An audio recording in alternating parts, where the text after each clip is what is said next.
10 मुहर्रम को जुम्मे का दिन था। इमाम हुसैन इमामा बांध के घोड़े पर बैठकर खुतबा देने लगे तो एक शख्स अंदर से बोल के कहने लगा, हुसैन तकरीर लंबी ना कर, हमारा जुमा लेट हो रहा है। बल्ले हो नमाजियों, सामने वो शख्सियत खड़ी है जिस पर अभी दुरूद पढ़ेंगे नमाज में, अल्लाहुम्मा सल्ले अला मुहम्मदिन व अला, अभी दुरूद पढ़ेंगे हुसैन इब्ने अली पर, अभी शहीद करके अभी दुरूद पढ़ेंगे, वो सामने खड़े। और इमाम हुसैन का एक जुमला तारीख ने यूं लिखा है कि शायद रेत के जर्रे भी तड़प गए। इमाम अली मकाम फरमाने लगे, मुझे गौर से देखो, तुम्हें पता है मैं कौन हूं? तुम जानते हो मैं कौन हूं? नबी पाक ने फरमाया था, ये हसन और हुसैन मेरे बेटे हैं, क्योंकि मेरी बेटी के बेटे। तुम्हें पता है मैं कौन हूं? सामने इमाम हुसैन खड़े। फरमाया, मुझे जानते हो?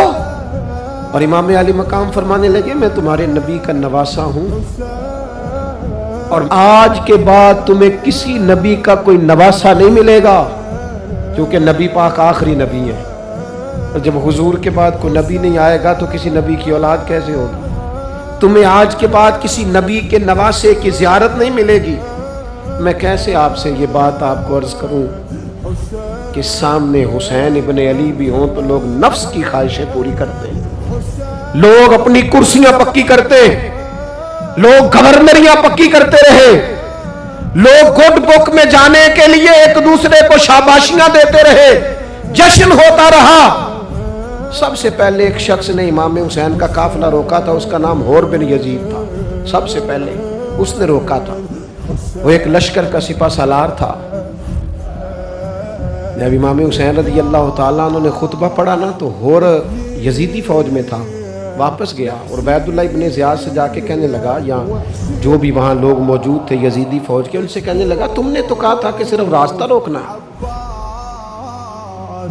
तुमने तो कहा था कि सिर्फ इनसे कुछ मनवाना है, तुमने तो जब मुझे भेजा था तो कहा था कि बस थोड़े मामलात हैं।